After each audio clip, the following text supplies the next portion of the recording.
ব্রিটিশের আইন উৎখাত করে আবার আল্লাহর আইন ফিরিয়ে আনতে হবে। এজন্য মুসলমানরা প্রস্তুতি নিল। 1831 সালে বালাকোটের জিহাদ হলো, শহীদ হলেন সৈয়দ আহমদ রহমতুল্লাহ আলাই। 1857 সালে শামিলের জিহাদ হলো, শহীদ হলো হাফেজ জামিন শহীদ রহমতুল্লাহ আলাই। মুসলমানরা রক্তের সাগর প্রবাহিত করলো। ঘরে ঘরে ইতিম হলো আলেম ওলামাদের সন্তানেরা, ঘরে ঘরে বিধবা হলো আলেম ওলামাদের স্ত্রীরা, ঘরে ঘরে কোল খালি হলো মুসলমানদের মায়েদের। রক্তের সাগর প্রবাহিত করলেন, কিন্তু এক মুহূর্তের জন্য আল্লাহর আইনের পরিবর্তে কোনো গায়রুল্লাহর আইনকে মুসলমানরা মেনে নেন নাই। 1866 সালে দারুল উলুম দেওবন্দ প্রতিষ্ঠা করা হয়। 80 বছর সংগ্রাম করা হয়। শাইখুল হিন্দ মাহমুদ হাসান দেওবন্দের নেতৃত্বে আন্দোলন চলে, সংগ্রাম চলে, লড়াই চলে, যুদ্ধ চলে। এভাবে সংগ্রাম করতে করতে 80 বছরের সংগ্রামের পর 1947 সালে ব্রিটিশরা এই দেশ ছেড়ে পালিয়ে যেতে বাধ্য হয়। ব্রিটিশরা যখন এই দেশটা ছেড়ে চলে যায়, তখন এই দেশের মানুষ দুই জাতিতে বিভক্ত। এই দেশের গোটা ভারতবর্ষের কথা বলছি, শুধু বাংলাদেশ না, গোটা ভারত, এই আমাদের উপমহাদেশ ভারত, পাকিস্তান, বাংলাদেশ, এই গোটা অঞ্চল মিলায়ে এই অঞ্চলে এক জাতি ছিল হিন্দু আর এক জাতি ছিল মুসলিম। তখন প্রশ্ন আসলো, এই দেশটা কি আমরা হিন্দু আর মুসলিম মিলে একসাথে পরিচালনা করব, না আলাদা মুসলমানদের জন্য দেশ হবে? হিন্দুরা বলল যে একসাথেই থাকি, একসাথে থাকলে দেশটা বড় হবে। আর হিন্দুদের সংখ্যা মুসলমানদের তুলনায় বেশি ছিল, সেই হিসেবে তারা মনে মনে মন কলা খেয়েছে যে দেশ যদি একসাথে বড় থাকে, সংখ্যায় আমরা বেশি বড় দেশের সাম্রাজ্য আমরা চালাবো। মুসলমানরা, অধিকাংশ মুসলমানরা চিন্তা করলো এবং তারা সিদ্ধান্ত নিল, আমাদের এত বড় দেশের দরকার নাই, আমাদের এত শক্তিশালী রাষ্ট্রের আমরা 3 বেলার জায়গায় প্রয়োজনে 1 বেলা খাবো, খেতে না পারলে প্রয়োজনে আমরা পেটে পাথর বাঁধবো, আমরা ত্যাগ আর কোরবানি স্বীকার করব, সব কিছু মেনে নিব, কিন্তু আমরা এমন একটা ভূখণ্ড চাই যেই ভূখণ্ডের আইন হবে আল্লাহর, সংবিধান হবে আল কোরআনের।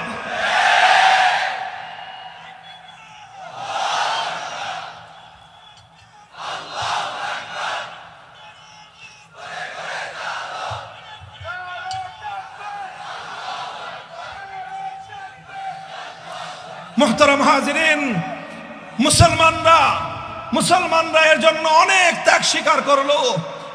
শুধুমাত্র একটা বিষয় তাদের চাহিদা ছিল, মুসলমানদের একটাই স্বপ্ন ছিল, মুসলমানদের হৃদয়ে একটাই আকাঙ্ক্ষা ছিল, অনেক খেতে হবে, অনেক পড়তে হবে, অনেক টাকার মালিক হতে হবে, অনেক ক্ষমতার মালিক হতে হবে। এত কিছু না, শুধু আমরা একটাই জিনিস চাই, একটা মানচিত্র চাই, একটা ভূখণ্ড চাই, একটা দেশ চাই, যে দেশে আর কিছু থাকুক বা না থাকুক, আইন থাকবে কার? এটার জন্য মুসলমানদেরকে অনেক ত্যাগ স্বীকার করতে হয়েছে। হাজার হাজার নয়, লক্ষ লক্ষ মুসলমানদেরকে নিজেদের বাপদাদার মাটি ভিটা ছাড়তে হয়েছে। লক্ষ লক্ষ মুসলমান বাপদাদার ভিটা ছেড়েছে, নিজের সারা জীবনের অর্জিত সম্পত্তি ছেড়ে রাস্তার ফকির ভিখারিতে পরিণত হয়েছে। অসংখ্য অগণিত মুসলমান রাস্তায় নিজের সন্তানদেরকে শহীদ হতে দেখেছে। অসংখ্য অগণিত মুসলমানের রক্ত দিয়ে গোটা ভারত উপমহাদেশ রঞ্জিত হয়ে গিয়েছে। মুসলমানরা জীবন দিতে রাজি হয়েছে, শাহাদাত বরণ করতে রাজি হয়েছে, সন্তান হারাতে রাজি হয়েছে, সম্পদ হারাতে রাজি হয়েছে, দেশ হারাতে রাজি হয়েছে। কিন্তু মুসলমানরা একটা ভূখণ্ড চেয়েছিল, যেই ভূখণ্ডে আইন হবে আল্লাহর, সংবিধান হবে আল কোরআন। সবচেয়ে বড় গৌরবের কথা আমাদের জন্য, এবং সবচেয়ে বড় হৃদয় বিদারক কথা, মর্মান্তিক কথা আমাদের জন্য, সেটা হলো এই আল কোরআনের সমাজ গড়বার জন্য, আল্লাহর আইনের একটা রাষ্ট্র এবং দেশ গঠন করার জন্য ভারত উপমহাদেশের অনেক মুসলমানরাই ত্যাগ স্বীকার করেছে। সেই পাঞ্জাবের মুসলমানরা রক্ত দিয়েছে, সেই সীমান্ত প্রদেশের মুসলমানরা রক্ত দিয়েছে, সেই বেলুচিস্তানের মুসলমানরা ত্যাগ স্বীকার করেছে। লাহোর থেকে করাচি পর্যন্ত অনেক মুসলমান অনেক ত্যাগ আর কোরবানি স্বীকার করেছে। তবে ইতিহাস সাক্ষী, গোটা ভারতবর্ষে সবচেয়ে বেশি ত্যাগ আর কোরবানি যে জাতি স্বীকার করেছে, সবচেয়ে বেশি ত্যাগ এবং কোরবানির নজরানা যে জাতি পেশ করেছে, সে জাতির নাম হলো বাংলাদেশের মুসলিম জাতি। পাঞ্জাব এবং পশ্চিম পাকিস্তানি খান পাঠানরা ইসলামী রাষ্ট্রের জন্য অত রক্ত দেয় নাই।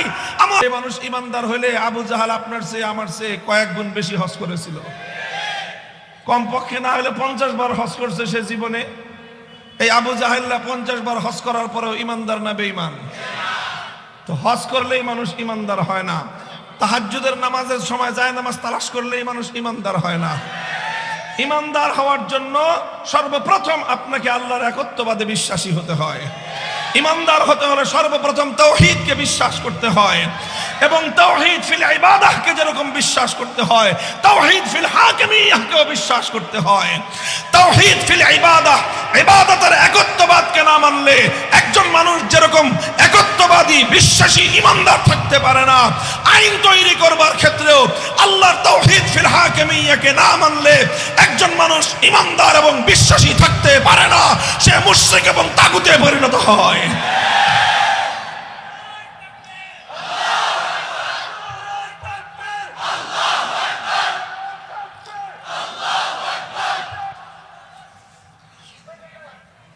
মুহতারাম হাজিরিন, এই যে একটা কথা বললাম আপনাদের কাছে, দেখেন বড় জরুরি কথা, এই কথা সমাজে নাই। তাগুতের দাপটে কেউ আর তাগুতের পরিচয় সমাজের কাছে বলে না। গত 15 বছর ধরে ফ্যাসিস্টকে, ফ্যাসিবাদী স্বৈরাচারী শক্তিকে মানুষ ফ্যাসিবাদী বলার সাহস পাইছে? কেউ ফ্যাসিবাদী বলার সাহস পায় নাই, কেউ তাকে স্বৈরাচারী বলার সাহস পায় নাই। সবাই তার গুণগান গাইছে, মাহফিলে মাহফিলে তার গুণগান গাওয়া হয়েছে। পত্র পত্রিকাওয়ালারা, সাংবাদিকরা এই ফ্যাসিবাদী স্বৈরাচারীকে গুণগান গাইতে গাইতে তার ছবি দিয়ে সারা পৃষ্ঠা সমস্ত পত্রিকা ভরে রাখছে। প্রত্যেকটা ইলেকট্রনিক্স মিডিয়ার স্ক্রিনে সারাদিন এই ফ্যাসিবাদী স্বৈরাচারীর প্রচার আর তার গুণগান গাইছে। এখন সবাই তাকে ফ্যাসিবাদী বলে, সব টেলিভিশন তারে ফ্যাসিবাদী কয়, প্রত্যেকটা পত্রিকা তাকে ফ্যাসিবাদী লেখে, এখন প্রত্যেকটা মঞ্চে মঞ্চে তাকে ফ্যাসিবাদী বলা হয়। এতদিন বলস নাই কেন তাহলে? কারণ তার ভয়। কি কারণে বলে নাই? তার ভয়ে, তার প্রভাবের কারণে বলে নাই। ঠিক আজ আমি আপনাদের সামনে যে কথা বললাম, এই সমাজকে তাগুত গ্রাস করে নিয়েছে, এই জন্য এই সমাজ তাগুতের পরিচয় তুলে ধরে না। আমাদেরকে সাহস করতে হবে, হিম্মত করতে হবে, সমাজ থেকে তাগুতের শেকড় শুদ্ধ উপড়ে ফেলতে হবে।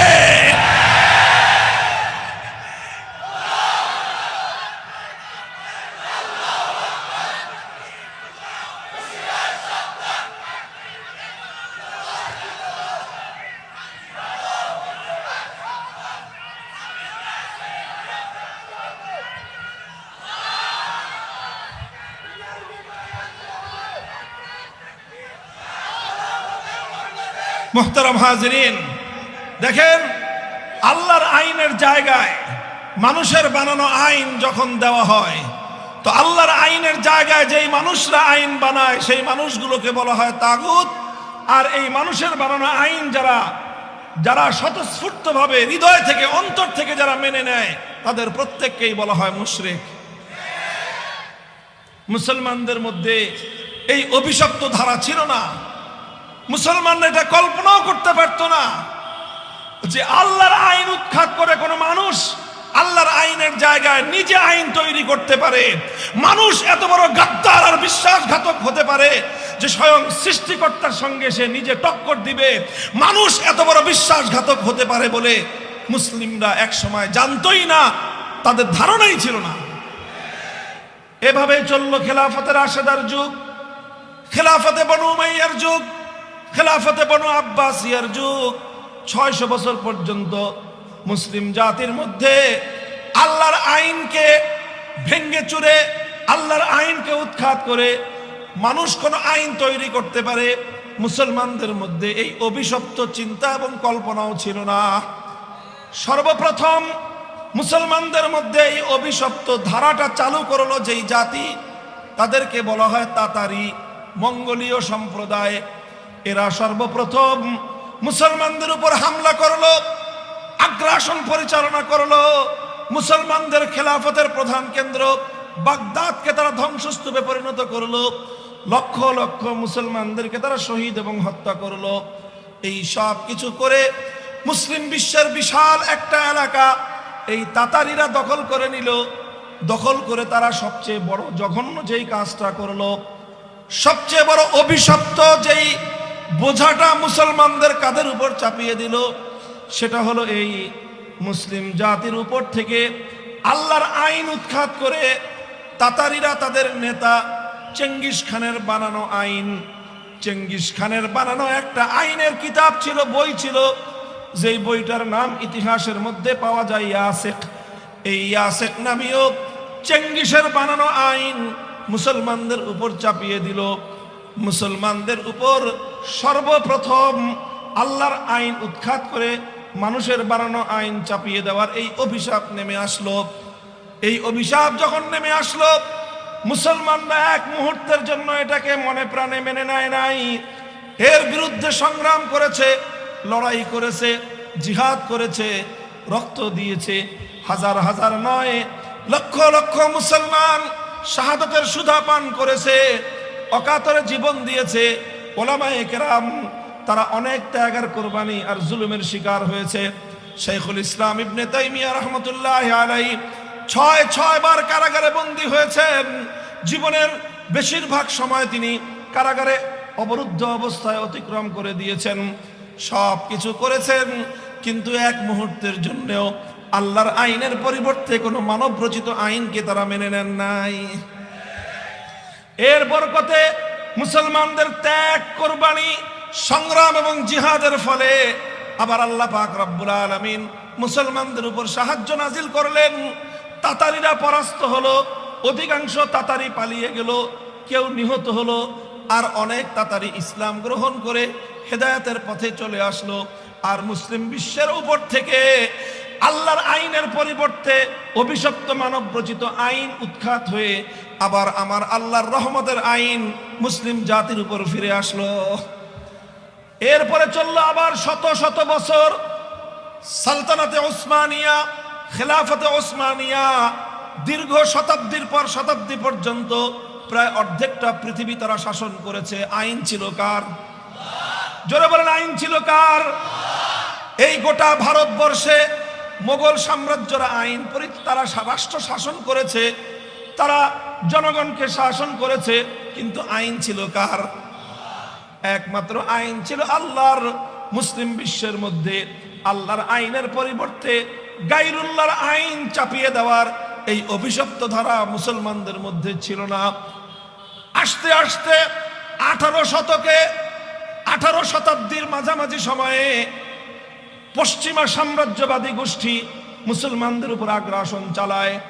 আমাদের ভারতবর্ষ দখল করে নেয় ব্রিটিশ সাম্রাজ্যবাদী শক্তি, ফ্রান্সের সাম্রাজ্যবাদী শক্তি মুসলমানদের আফ্রিকার বিশাল অঞ্চল দখল করে। ইতালি, আফ্রিকা এবং মধ্য এশিয়ার বিশাল মুসলমানদের ইসলামী অঞ্চলকে তারা দখল করে নেয়। এইভাবে মুসলিম বিশ্ব তারা প্রায় সবটাই সাম্রাজ্যবাদী, পশ্চিমা খ্রিস্টীয় এই সকল সাম্রাজ্যবাদের আগ্রাসনের শিকার হয়। এইটা তারা করে সবচেয়ে বড় ক্ষতি মুসলমানদের যেটা করেছিল, মুসলমানদের মানচিত্র কেড়ে নিয়েছে, এটা বড় নয়। মুসলমানদের স্বাধীনতা কেড়ে নিয়েছে, শুধু এটা নয়, বরং মুসলিম জাতির উপর সবচেয়ে বড় অভিশপ্ত যেই ধারাটা তারা চালু করে দিয়েছিল, সেটা হলো এই মুসলমানদের জাতির উপর থেকে আল্লাহর আইনকে উৎখাত করে ব্রিটিশ সাম্রাজ্যবাদ তার ব্রিটিশ প্রবর্তিত আইন মুসলমানদের উপর চাপিয়ে দেয়। এটা 1857 সাল। 1757 সালে ব্রিটিশরা এদেশ দখল করা শুরু করে। এইভাবে চলতে চলতে গোটা ভারতবর্ষ, যেটা একসময় মুসলমানদের অধীনে ছিল, সেই ভারতবর্ষ চলে যায় ব্রিটিশের অধীনে। আর যেখানে আল্লাহর আইন ছিল, আল্লাহর আইন উৎখাত হয়ে ব্রিটিশের আইন চালু হয়ে যায়। যখন ব্রিটিশ তার আইন এভাবে চালু করে দেয়, তখন 1803 সালে এই ভারত উপমহাদেশের একজন সিংহ শার্দুল, একজন বাঘের বাচ্চা, যুগের শ্রেষ্ঠ আলেম শাহ আব্দুল আজিজ মুহাদ্দিস দেহলভী রহমতুল্লাহ আলাইহি, তিনি একটা ফতোয়া জারি করেন। কি জারি করেন? একটা ফতোয়া জারি করেন।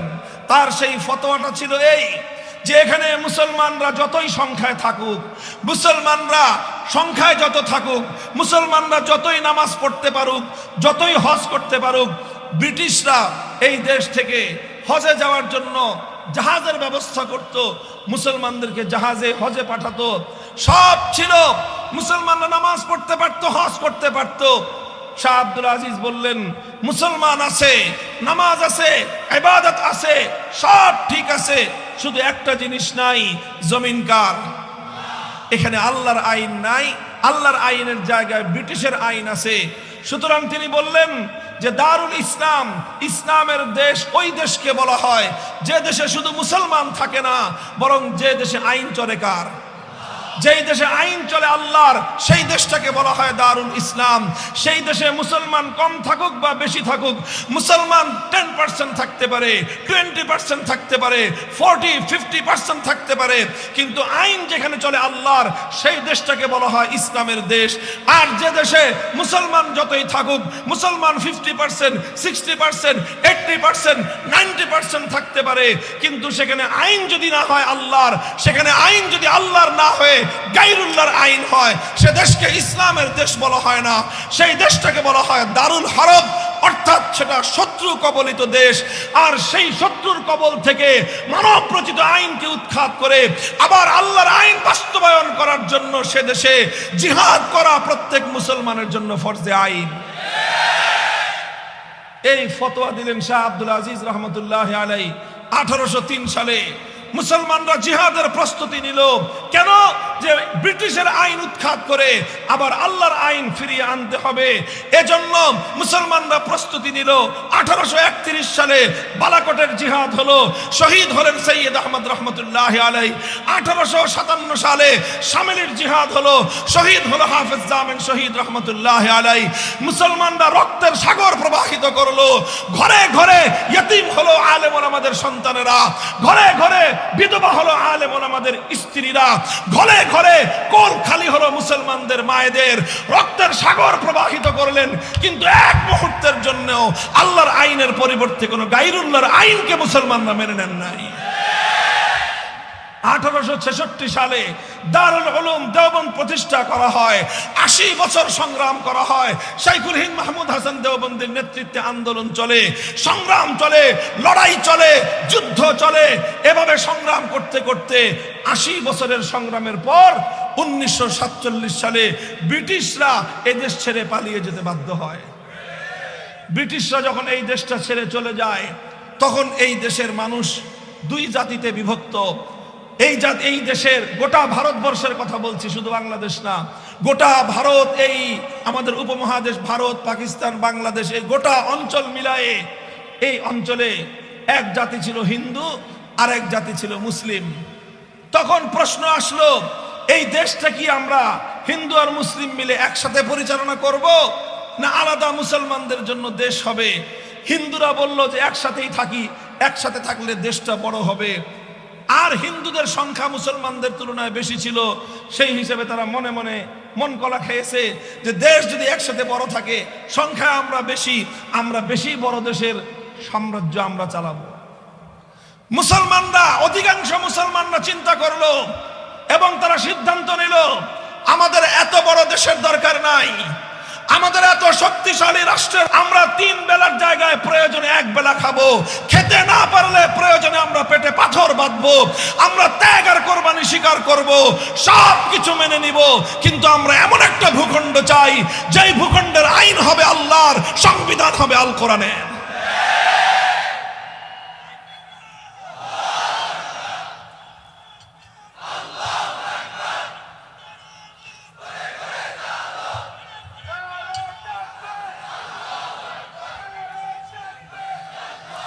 মুহতারাম হাজিরিন,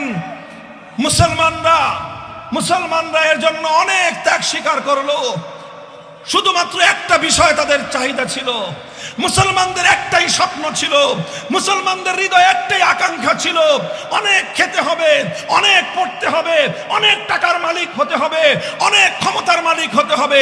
এত কিছু না, শুধু আমরা একটাই জিনিস চাই, একটা মানচিত্র চাই, একটা ভূখণ্ড চাই, একটা দেশ চাই, যে দেশে দেশে আর কিছু থাকুক বা না থাকুক, আইন থাকবে কার?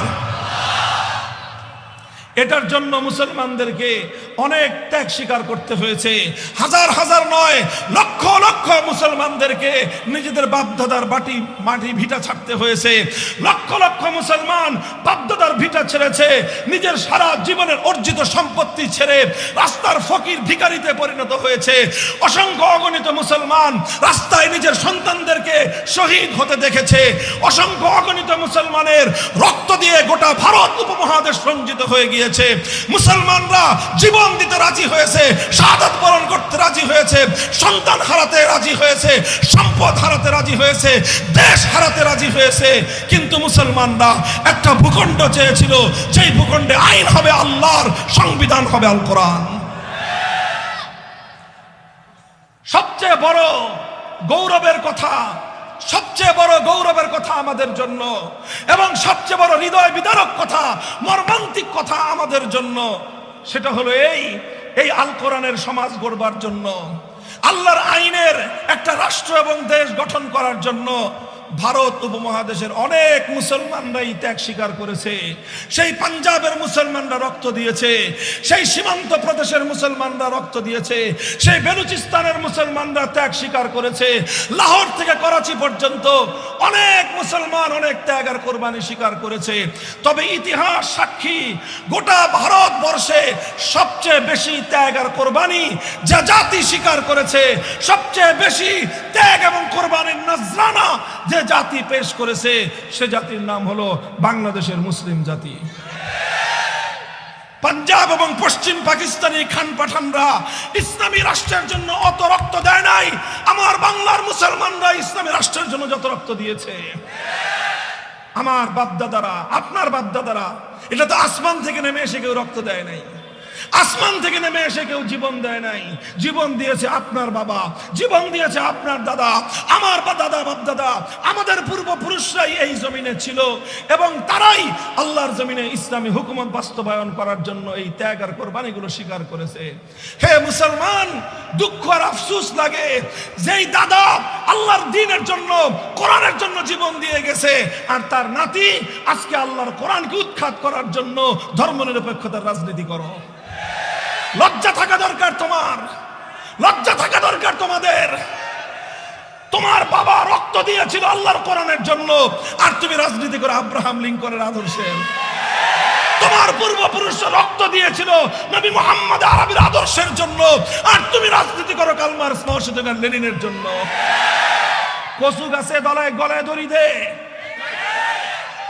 মুসলমানদের জন্য এর চেয়ে দুঃখজনক, এর চেয়ে অপমান এবং লাঞ্ছনার কিছুই হতে পারে না। আমাদের পূর্বপুরুষরাই রক্ত দিয়েছিল। আমাদের বাড়ির পাশে ছিল কলকাতা, এই কলকাতাকে আমরা লাথি মেরেছি, দিল্লিকে আমরা 14 তালাক দিয়েছি। আমার বাংলাদেশের চতুর্পার্শ্বে ভারত, এই ভারতকে আমরা ত্যাগ করেছি, ওদের সঙ্গে সম্পর্ক ছিন্ন করে 2000 মাইলের দূরত্বে, 2000 মাইলের দূরত্বে সেই পশ্চিম পাকিস্তানি খান পাঠানদের সঙ্গে আমরা হাতে হাত মিলিয়েছিলাম। কারণ ওই খান পাঠানদের সঙ্গে আমাদের আলগা কোনো পীড়িত ছিল না, কোনো খাতিরও ছিল না। শুধু একটা জিনিস, একটা আকাঙ্ক্ষা, একটা তামান্না, একটা চেতনা আমাদের পূর্বপুরুষদের বুকে ছিল, সেটা হলো মুসলমানদের জন্য একটা আলাদা রাষ্ট্র হবে, আর যেই রাষ্ট্রের আইন হবে আল্লাহর, যে রাষ্ট্রে আল কোরআন হবে সংবিধান। এরপরে 1947 সালে সেই দেশ হলো, সেই দেশটার নাম রাখলো সবাই পাকিস্তান।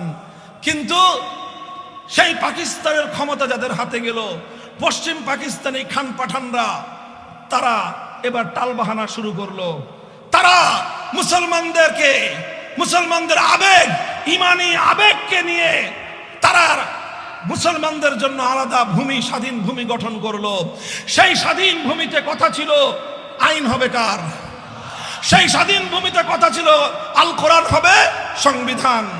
কিন্তু পশ্চিম পাকিস্তানি খান পাঠান স্বৈর শাসকরা, তারা তো কোরআনের আইন জারি করে না, আল্লাহর আইন তারা বাস্তবায়ন করে না। আমাদের আলেম ওলামারা বলল, কি ব্যাপার রাজনৈতিক লিডার সাহেবরা, কথা ছিল তো আল্লাহর আইন দিয়ে দেশ চলবে, এখনো আপনারা ব্রিটিশের বানানো আইন দিয়ে দেশ চালাচ্ছেন কেন? তখন তারা জবাব দিল যে হুজুর, ইসলামের আইন তো একটু কঠিন, আর রাষ্ট্রটা এখনো শিশু। এই শিশু রাষ্ট্র কঠিন আইন দিয়ে চালানো সম্ভব না। কঠিন আইন দিয়ে চালাইতে গেলে এখন আমাদেরকে পশ্চিমা বিশ্ব তারা সাহায্য সহযোগিতা করবে না। এই শিশু রাষ্ট্র আমরা বাঁচায় রাখতে পারবো না। হুজুররা বললেন ঠিক আছে তাহলে তাড়াতাড়ি করেন, তাড়াতাড়ি করেন। 5 বছর পরে জিজ্ঞাসা করলো আপনার এই শিশু রাষ্ট্র বড় হয়েছে? শাসকরা কয় যে না এখনো বড় হয়নি, এটা শিশু আছে, আরো কিছুদিন লাগবে। 10 বছর পরে জিজ্ঞাসা করা হলো এটা বড় হয়েছে? কয় না আরো কিছুদিন লাগবে। 15 বছর পরে জিজ্ঞাসা করলো শিশু বড় হয়েছে? কয় না এখনো বড় হয় নাই, আরো কিছুদিন লাগবে। 20 বছর পরে জিজ্ঞাসা করা হলো তোর বুইরা খাটাস শিশু এটা কবে বড় হবে? তোর এই পাকিস্তান নামক বুইরা খাটাস শিশু কবে বড় হবে? আমার আব্বাজান শাইখুল হাদিস আল্লামা আজিজুল হক রহমতুল্লাহ আলাইহি বড় দুঃখ নিয়ে একটা কৌতুক বলতেন যে 24 বছরেও যেই পোলা বড় হয় না শিশুই থাকে, 24 বছরে যেই ছেলে সাবালক হয় না ওই পোলা 90 বছরেও বালেগ হবে না। আরে ভাই 24 বছরের একটা ছেলে শিশু থাকে না? 24 বছরে আবু সাইদ জন্ম হয়। আরে 24 বছরের যুবক তো বুলেটের আঘাতের সামনে, স্বৈরাচারী জালিমের বুলেটের সামনে বুক টান করে দিয়ে জাতির জন্য অকাতরে জীবন দেয়।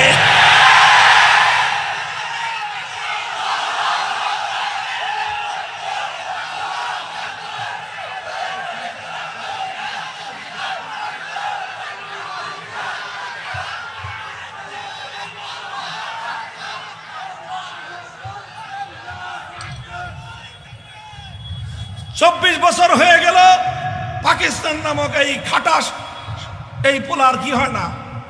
আরে কি হয় না? বড় হয় না। কয় হুজুর কোরআনের আইন দিতে আরো সময় লাগবে। হুজুররা বললেন যে যেই পোলা 24 বছরও সাবালক হয় নাই এইরকম অকর্মণ্য পোলা আমাদের প্রয়োজন নাই। ভেঙ্গে টুকরো করে দাও পাকিস্তান। এদেশের মানুষ স্বাধিকারের আন্দোলন করার জন্য, স্বাধিকারের জন্য তারা মাঠে নামলো। সেই সময় একজন নেতা যিনি 1947 সালে মুসলিম লীগ করতেন, 1947 সালে তিনিও জাতির সঙ্গে ওয়াদা করেছিলেন যে দেশে যদি মুসলমানদের আলাদা রাষ্ট্র হয় কোরআনের শাসন হবে। সেই নেতা 70 সালে এসে বললেন যে আপনারা আমাকে ভোট দেন, আপনারা ভোট দিলে আপনি কি করবেন? তিনি ওয়াদা করলেন, প্রতিশ্রুতি দিলেন যে আমি পাশ করলে, আমার দল ক্ষমতায় গেলে কোরআন সুন্নাহ বিরোধী কোনো আইন করব না। জানতে চান সেই নেতার নাম? সেই নেতার নাম শেখ মুজিবুর রহমান। তিনি তার জীবনে 2টা পুণ্যময় কাজ করেছিলেন বড় বড়। একটা হলো 1947 সালে মুসলমানদের জন্য আল্লাহর কোরআনের আইন দ্বারা শাসিত একটা দেশ গঠন করার জন্য মুসলিম লীগ করেছিলেন। আরেকটা জীবনের সবচেয়ে মহৎ এবং নেক কাজ করেছিলেন 1970 সালে তিনি ওয়াদা করেছিলেন নৌকা মার্কায় ভোট দাও, আওয়ামী লীগ ক্ষমতায় গেলে আমরা কোরআন সুন্নাহ বিরোধী কোনো আইন করব না। আপনাদের বিশ্বাস হইতেছে কথাটা? এটা ইতিহাসে জ্বলন্ত আছে। বাংলাদেশের স্বাধীনতার দলিল পড়েন। 1970 সালে আওয়ামী লীগের যে নির্বাচনী ইশতেহার ছিল সেখানে স্পষ্ট ভাষায় অঙ্গীকার করা হয়েছে কোরআন সুন্নাহ বিরোধী আইন করা হবে না। মানুষ সিল মারলো, জনমের মারা বাক্স ভরে উপচায় পড়লো সিল। নিরঙ্কুশ সংখ্যাগরিষ্ঠতা তিনি পেলেন। কিন্তু পশ্চিম পাকিস্তানিরা ক্ষমতা হস্তান্তর না করে 25শে মার্চ বাংলাদেশের মানুষের উপর ভয়াল কালরাতে নির্বিচারে হত্যাযজ্ঞ চালালো। 26শে মার্চ কালুরঘাট থেকে স্বাধীনতার ঘোষণা দেওয়া হলো।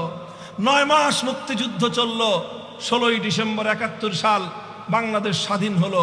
আর এই গোটা সময়টা শেখ মুজিবুর রহমান সাহেব পাকিস্তানে বন্দী ছিলেন।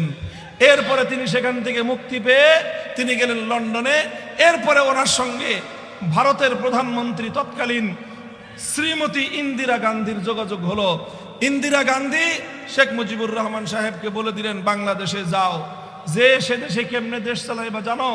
কেমনে? আমি যেমনে বলে দিব। শুধু তাই, এটা ইতিহাসের কথা, আমার মুখের কথা নয়।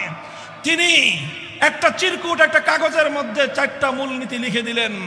যেই 4টা মূলনীতি ভারতের সংবিধানের মূলনীতি। বলে দিলেন ভারতে যেভাবে সংবিধান, সেই ভারতের ইন্ডিয়ার মতো সংবিধান তুমি বাংলাদেশে রচনা করবা। তিনি আসলেন 72 সালে সংবিধান তৈরি করলেন, যেই সংবিধানের মধ্যে 70-এর জাতীয় নির্বাচনের আগে তিনি জাতির সঙ্গে যে অঙ্গীকার করেছিলেন, যেই ওয়াদা করেছিলেন, সেই ওয়াদা ভঙ্গ করে সেই ভারতের মতো করে ইসলাম বিরোধী, ইমান বিরোধী, ধর্মনিরপেক্ষতা, কুফরি মতবাদ সহ ধর্মনিরপেক্ষতাবাদ, জাতীয়তাবাদ, গণতন্ত্র এবং সমাজতন্ত্রের মতো কয়েকটা কুফরি মূলনীতির ভিত্তিতে তিনি বাংলাদেশের সংবিধান তৈরি করলেন। এখানেই ক্ষান্ত নয়, তিনি যেখানে কথা ছিল কোরআন সুন্নাহর বিরুদ্ধে কোনো আইন করবেন না, সেখানে তিনি আইন করলেন কি এদেশে ইসলামী রাজনীতি চলবে না। তিনি আইন করলেন, আইন করে সমস্ত ইসলামী দলগুলোকে, যারা আল্লাহর জমিনে আল্লাহর দ্বীন বাস্তবায়ন করতে চায়, যারা আল্লাহর জমিনে আল্লাহর কোরআনের শাসন বাস্তবায়ন করতে চায়, সে রাজনীতিকে তিনি নিষিদ্ধ করলেন। আর এর মাধ্যমে 70 সালে যে নেক কাজটা করেছিলেন, ভালো কাজটা করেছিলেন, ওয়াদা করেছিলেন, সেই ওয়াদার সঙ্গে স্পষ্ট বিশ্বাসঘাতকতা, গাদ্দারি করলেন।